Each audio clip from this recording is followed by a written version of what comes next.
হরে কৃষ্ণ। বিজয় একাদশীর মাহাত্ম্য শ্রবণ করুন। স্কন্দপুরাণে এই একাদশীর মাহাত্ম্য এইভাবে বর্ণিত রয়েছে। মহারাজ যুধিষ্ঠির শ্রীকৃষ্ণকে বললেন, হে বাসুদেব, ফাল্গুন মাসের কৃষ্ণপক্ষের একাদশীর মাহাত্ম্য অনুগ্রহ করে আমাকে বলুন। শ্রীকৃষ্ণ বললেন, হে যুধিষ্ঠির, এই একাদশী বিজয়া নামে পরিচিত। এই একাদশী সম্পর্কে এক সময় দেবর্ষি নারদ স্বয়ম্ভু ব্রহ্মাকে জিজ্ঞাসা করেছিলেন।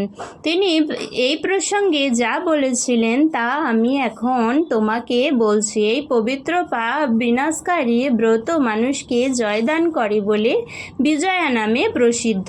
পুরাকালে শ্রী রামচন্দ্র 14 বছরের জন্য বনে গিয়েছিলেন। সীতা ও লক্ষ্মণের সঙ্গে তিনি পঞ্চবটী বনে বাস করতেন। সেই সময় লঙ্কাপতি রাবণ দেবী সীতাকে হরণ করে সীতার অনুসন্ধানে রামচন্দ্র চতুর্দিক ভ্রমণ করতে থাকেন। তখন মৃতপ্রায় জটায়ুর সাথে তার সাক্ষাৎ হয়। জটায়ু রাবণের সীতাহরণের সমস্ত বৃত্তান্ত রামচন্দ্রকে জানিয়ে মৃত্যুবরণ করেন। তারপর সীতা উদ্ধারের জন্য বানররাজ সুগ্রীবের সাথে তিনি বন্ধুত্ব স্থাপন করেন। ভগবান রামচন্দ্রের কৃপায় হনুমান লঙ্কায় গমন করেন। সেখানে অশোক বনে সীতা দেবীকে দর্শন করে শ্রীরাম প্রদত্ত অঙ্গুরীয় আংটি তাকে অর্পণ করেন। ফিরে এসে শ্রী রামচন্দ্রের কাছে লঙ্কার সমস্ত ঘটনার কথা ব্যক্ত করেন। হনুমানের কথা শুনে রামচন্দ্র সুগ্রীবের পরামর্শে সমুদ্র তীরে যান। সেই দুস্তর সমুদ্র দেখে তিনি লক্ষ্মণকে বললেন, হে লক্ষ্মণ, কিভাবে এই অগাধ সমুদ্র পার হওয়া যায়?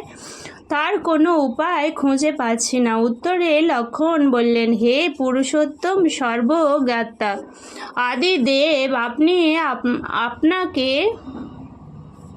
আমি কি উপদেশ দেব? তবে বকদালভ্য নামে এক মুনি এই দ্বীপে বাস করেন। এখান থেকে 4 মাইল দূরে তার আশ্রম। হে রাঘব, আপনি সেই প্রাচীন ঋষি শ্রেষ্ঠকে এর উপায় জিজ্ঞাসা করুন। লক্ষ্মণের মনোরম কথা শুনে তারা সেই মহামুনির আশ্রমে উপনীত হলেন।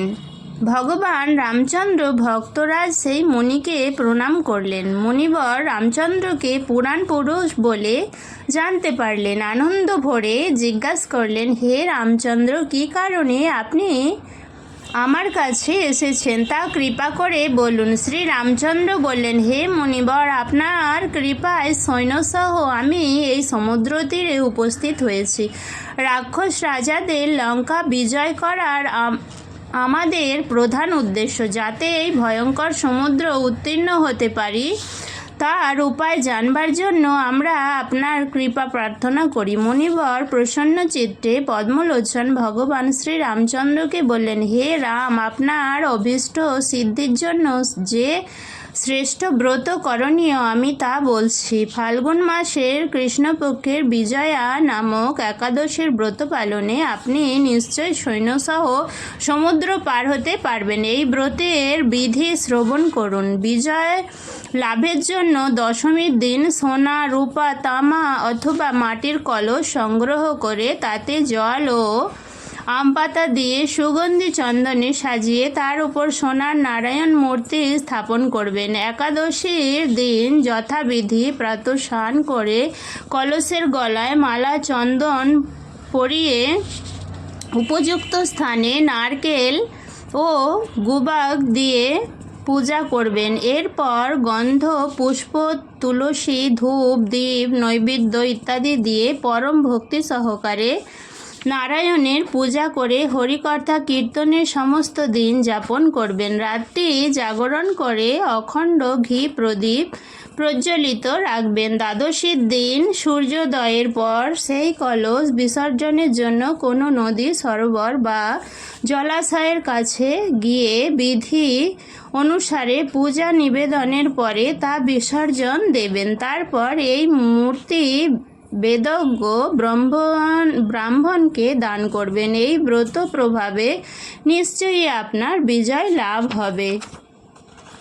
ব্রহ্মা বললেন, হে নারদ, ঋষির কথা মতো ব্রত অনুষ্ঠানের ফল তিনি বিজয়ী হয়েছিলেন। সীতাপ্রাপ্তি, লঙ্কা জয়, রাবণ বধের মাধ্যমে শ্রীরামচন্দ্র অতুল কীর্তি লাভ করেছিলেন। তাই যথাবিধি যে মানুষ এই ব্রত পালন করবেন তাদের এ জগতে জয় লাভ এবং পরজগতে অক্ষয় সুখ সুনিশ্চিত জানবে। হে যুধিষ্ঠির, এই কারণে এই বিজয়া একাদশী ব্রত পালন অবশ্যই কর্তব্য। এই ব্রত কথা শ্রবণ কীর্তন মাত্রই বাজপেয় যজ্ঞের ফল লাভ হয়। হরে কৃষ্ণ। বিজয়া একাদশী ব্রত কি জয়। হরে কৃষ্ণ। হরি বল।